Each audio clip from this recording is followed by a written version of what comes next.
The tide is rolling, which means it's time for a new segment we're calling Game Time with Dame Time. We put out a call to Crimson Tide fans. They've asked, and Damien, you're here to answer. I'm ready. All right, let's do this. I'm ready. Let's just get the questions rolling. All right, I'm we're ready. getting straight to it. I'm in that mode. All right, and they're going straight to the run game. Damien, what do you think is the issue with the Crimson Tide run game? Ooh, this is a good question. Now, first and foremost, it's a little bit of a loaded question, but when you think about the Alabama run game, and we're talking about Jam Miller missing the first couple weeks of the season, well, behind them were a lot of young running backs, a lot of guys who didn't have a lot of experience, and it takes time. Going from high school to college, you have to learn how to read your blocks. You have to learn how to run a scheme properly, whether it's your track, whether it's your footwork, the steps that you take.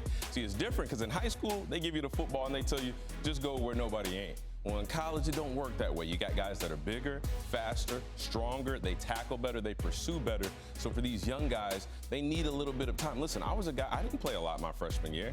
Now, granted, I sat behind Derrick Henry, but I still needed time to learn the nuances of the game, learn the run scheme, develop that relationship with my offensive line and know what to see. And once I got to the point where I knew how my offensive line was going to block based on how the defense was aligned, how they were playing, that helped me a lot. I think that's what these young guys need. And again, the absence of Jam Miller has very much hurt this Alabama run game. Yeah, I was going to ask you, the absence of Jam, I mean, how do you see them continuing to try to overcome his low loss of him? Well, you have to just stick with it. You have to be confident in the fact that you're going to figure it out at some point.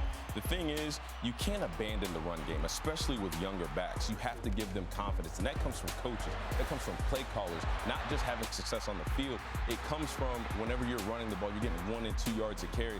Well, the offensive coordinator, he keeps calling run plays. They keep handing you the ball.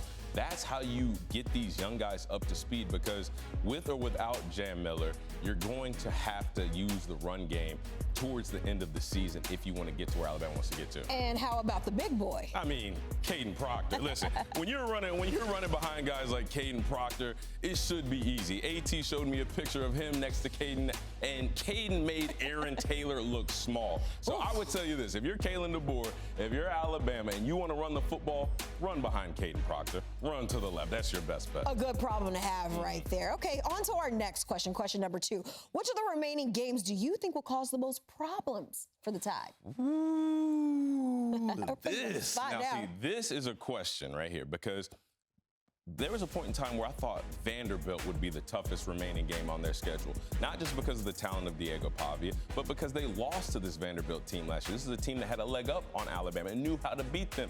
And Kalen DeBoer, they handled that. So now I got to look and find somebody else. Oklahoma, another team that beat Alabama last year. A team that gave Alabama a lot of problems offensively, because this is a Brent Venables coach defense now. One of the best in the country. And they always will be as long as Brent Venables is at the head. So I think that'll be the toughest challenge, knowing the problems that they present defensively, the schemes. They're going to do everything they can to try to confuse Ty Simpson. Brent Venables has made an absolute living on being a quarterback's worst nightmare. All right, that's one of 2 of the remaining ranked matchups they've got coming up. Okay, question number 3. I'm going to put you to work on this one. Rank your top Alabama running backs since the year 2000. Give me 5. Okay. Year 2000. Yeah, since year 2000. Okay. Derrick Henry, number 1. Mark Ingram, number 2. Trent Richardson, got to be number 3. I'm going to throw a surprise in there. Najee Harris at number 4. I mean, the year that he had at Alabama in the run game, in the pass game, the numbers he was able to accumulate. I mean, he was a superstar for that Alabama football team. And then for number 5, you know, I had to do a little bit of thinking. And while I was thinking, I decided to go to Google real quick. Okay. So let me pull up my phone. Let me pull up my phone.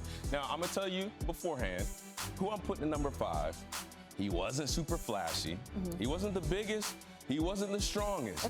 But he has the record for the highest yards per carry in Alabama football history. So I'm gonna just show you, and then I want you to say the name out loud. Oh, okay. I'm guessing his name is Damien Harris, running back from 2015 to 2019. Listen, I played with a lot of great running backs. There have been a lot of great ones that came through Alabama, but I would be remiss if I did not advocate for myself. I was durable. I was dependable. I had 2,000-yard seasons. I helped bring the guys around me along. I was a mentor. I was a leader. I was such a leader. Nick Saban suspended me for a game because I was late to a meeting, and I just didn't come and talk to him. I didn't come take accountability for that. That was the type of leader that I was. That was the type of example I set. So I'm lobbying for myself. Obviously, there are a lot of great backs out there that play for Alabama, but I'd throw myself. I would be very disappointed if you didn't. What was that record? What's the record? 6.4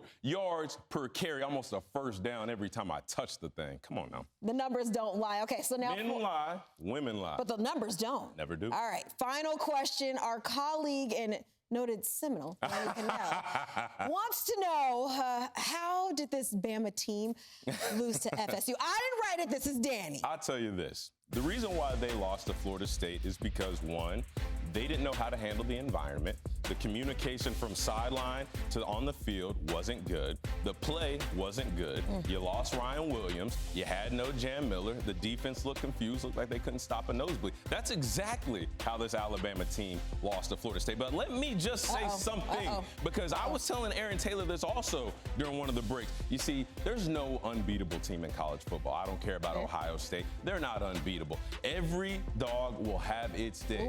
Every team is going to get got. But at the end of the season, we just might sit here and say Alabama got at the right time, which is week 1, and they've learned every single week since then.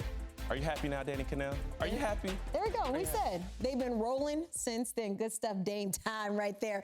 And when Inside College Football rolls on, we're diving into the rest of the SEC Saturday schedule, including a top 15 showdown between 8th-ranked Ole Miss and 13th-ranked Oklahoma. Who will keep their playoff hopes alive? Find out next.